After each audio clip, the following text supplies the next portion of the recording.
Good morning, everybody. Morning. Do you know what? 1 out of 9 live streams that we've done have been bang on. But on this occasion, the day that we're going to be talking about the Carabao Cup and the fast that was that draw, which was 2 hours late, not 10 minutes late, we were a little bit late. So for those of you watching live, we apologise. I'm sorry, okay? But we're going to go through a jam-packed morning show morning for news at 10.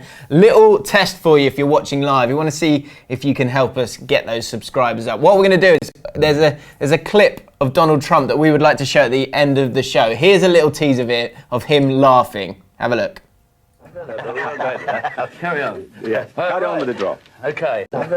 So that was the last time that the League Cup draw was an absolute farce. And we want to show you that full clip, but we need your help. There's 2 ways that we can release the clip at the end of the show. One is to get 20 subscribers in this live stream. The second one is to get 100 likes. If we can get either of those today, we will show you the full glorious clip of the boys, St. Greavesy. There we go. Talking to Donald Trump, the president of the United States, in the 1992 Rumbelows Cup draw. It's up to you. Off you go. We'll have a look in a second. But we've got loads to talk about. Let's get straight into the back pages.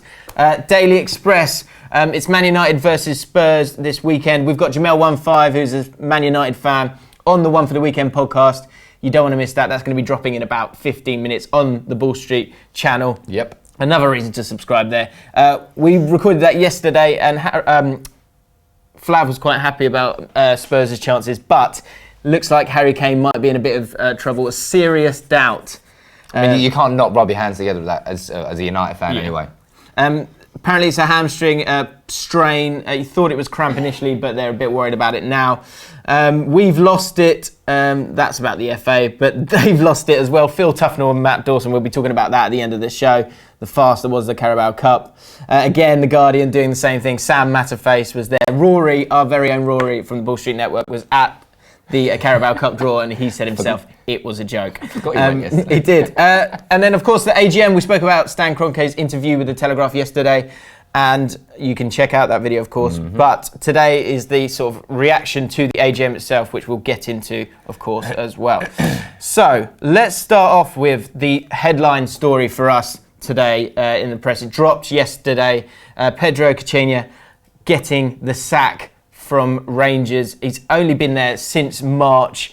And The Guardian is the article that I want to go to, and a piece from Ewan Murray, which I think is a really good summarisation of the problems that Rangers have got. They're currently 4th in the league. Caixinha lost his job after going out in the semi-final of the Cup to Motherwell, and then a 1-1 draw with Kilmarnock. And the main thing that I want to say from this, which I think is the end of it, which is quite interesting, and it'd be good to know what Rangers fans think about this, is the conclusion that he's got at the end of this article, which is, in years to come, people will glance back at Caixinha's short, flawed tenure and scratch their heads. The galling thing for Rangers is that precisely the same thing happened for many when the club appointed him. Sometimes football really is predictable. So essentially he's saying that you could see this one coming a mile off, and that for a club that needs stability... Yeah, that was the point I was going to get across there, is they were saying that Caixinha was, because of, it was considered a left field appointment in that where he came from to where he's coming into, and Rangers, it wasn't exactly the type of manager that Rangers needed to help them, because obviously they went down to the 2nd division in Scotland, fought their way back up into the Scottish Premier League, and now they're trying to bridge the gap between Celtic and Rangers, because they're like 2 different competitions in Scotland. You've got that little Rangers against Celtic. It's what the Scottish Premier League is famous for, not much else.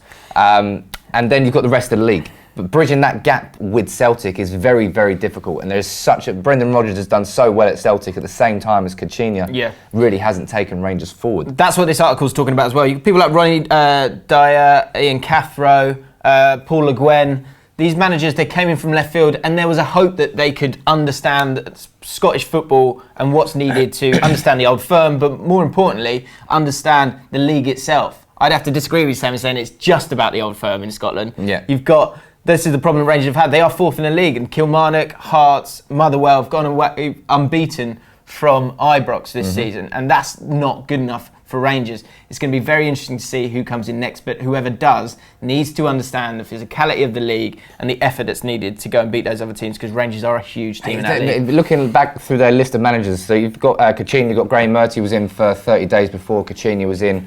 Then you had Mark Warburton, who was there for a year, 240 days, but then Stuart McCall only there for 95 days. Kenny McDowell was only there for 81 days. So in the last 4 managers, they've only had one that stayed for more than a year. Yeah, Jack Knack says Frank de Boer for the Rangers job obviously had a stinker at Crystal Palace, but that's one that they wanted, I think, before Pedro came in, and I think that could be actually a decent shout for them, because although a foreign manager, he does understand the Scottish League. Sid Cannon, Fergie for Rangers, can't see that happening. I would love to see it though. That would be amazing. Right, let's move on. Last point, I know that Stu would love, so Stu, obviously, coming to Ball Street, he would love to see Frank de Boer come in as Rangers manager. He's made that very clear already.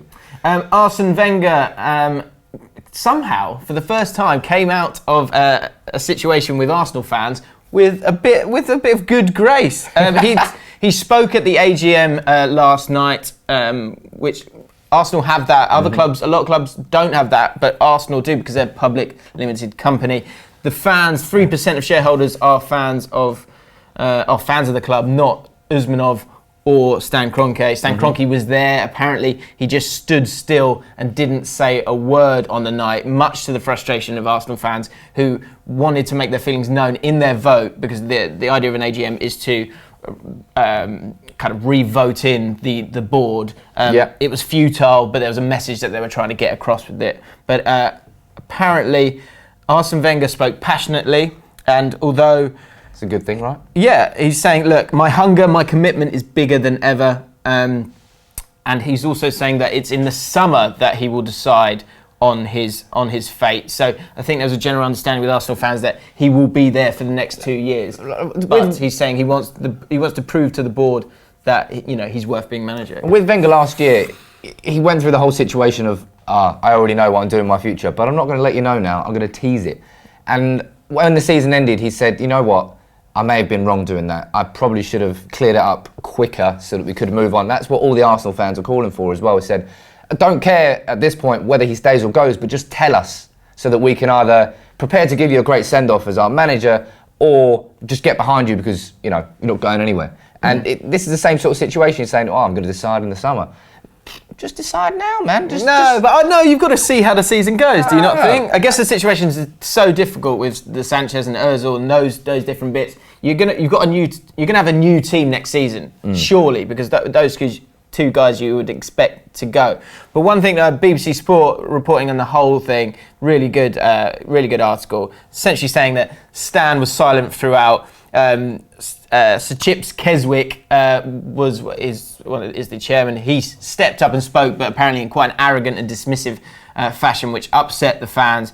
And one conclusion from this article, it says that Wenger retains significant support among the fans, which is an interesting one when you look on social media and the amount of backlash that he has time and time again. So although it's a futile kind of meeting in a sense, because you can't get done what you want as an Arsenal fan, some interesting talking points there. There was a comment I saw yesterday on the News at 10, which I want to read out.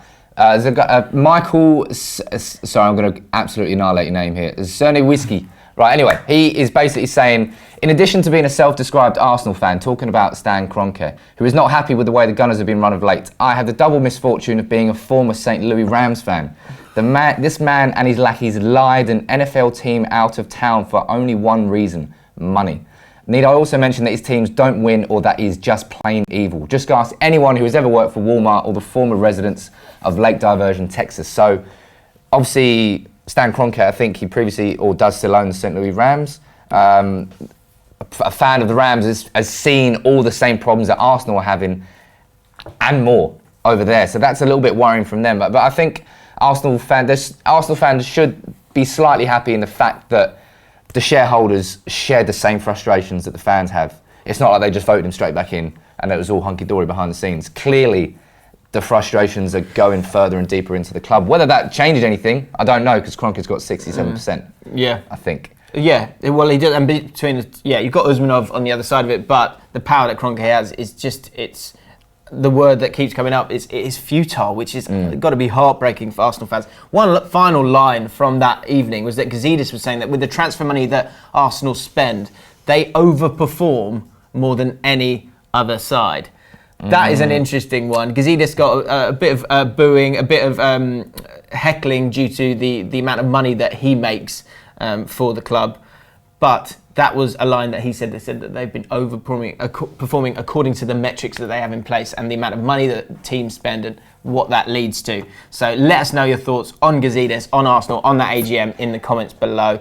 We're going to get into the Carabao Cup now. How many likes are we on? We're on 61, so we need another 39 or another 20 subscribers.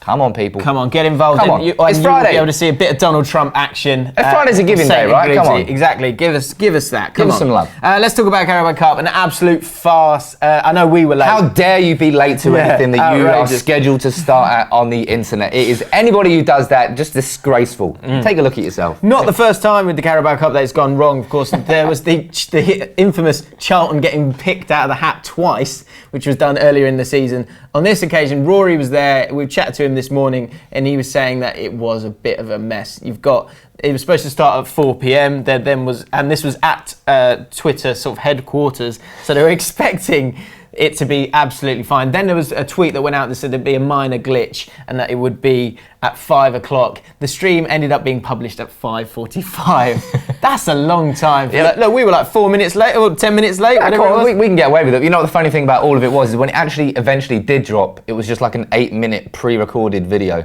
It wasn't live at all. It was just like they said, you know what, sod this. Let's just record it offline and just put it up as one video.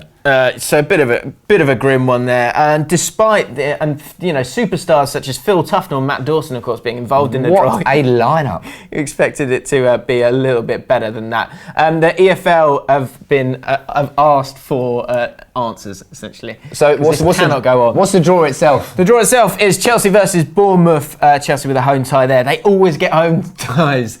Always. It's annoying.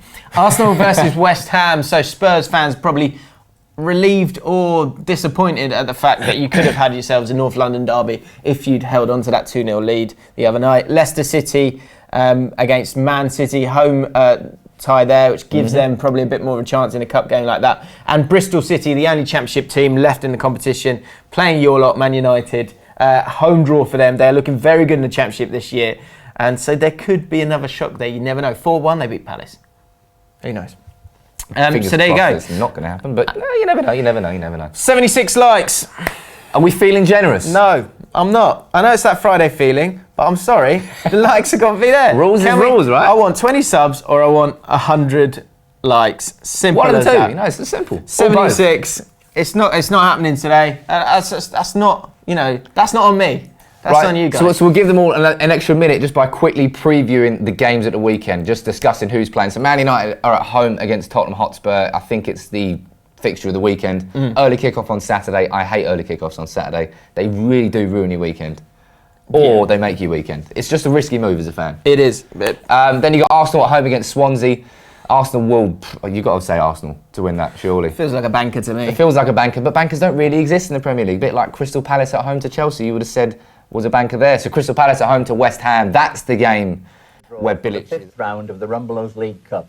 Assisting me with the draw are Jimmy Greaves, who will draw the home team, and Donald Trump, who will draw the away team. Hey, I told you, didn't I? I told you. Don't know how you managed it. Donald, very pleased to meet you, Nice sir. meeting you.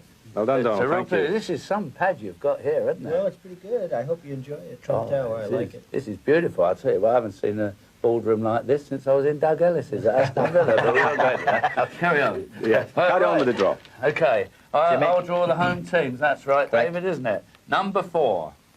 Tottenham Hotspur Okay. Number 7. will play Norwich City. Villa, but we'll go there. I'll carry on. Sabotaged. We try and get those Disrespectful. unbelievable Craig. Someone actually disliked. It was on 99, it went back down to 97. That's how much you disliked the video. So look, Craig is he's sabotaged us there in the comments, but you guys have spoken to him and he's done his job. Fair enough, we'll let you off. One for the weekend, the podcast that you don't want to miss, be it on iTunes or on YouTube. That is dropping in about 20 minutes' time. It's Check bloody that good this out. week. Soldiers lost in battle. Some of the saddest stories in football for you to enjoy. And Jamel15 talking about how Liverpool are, and Jurgen Klopp is a fraud. That's his, not the words of me, not the words of Flav, the words of Jamel15. So go and check that out. He also discusses what it's like to be a Southern Man United fan, like him. Pain. If you've enjoyed News at 10, then hit that notification bell. Subscribe to Ball Street. Like the video if you're feeling generous. Let us know your thoughts. Will be in the comments all morning. Most importantly, go off and have a bloody good weekend. Enjoy your Friday. Happy feelings all round.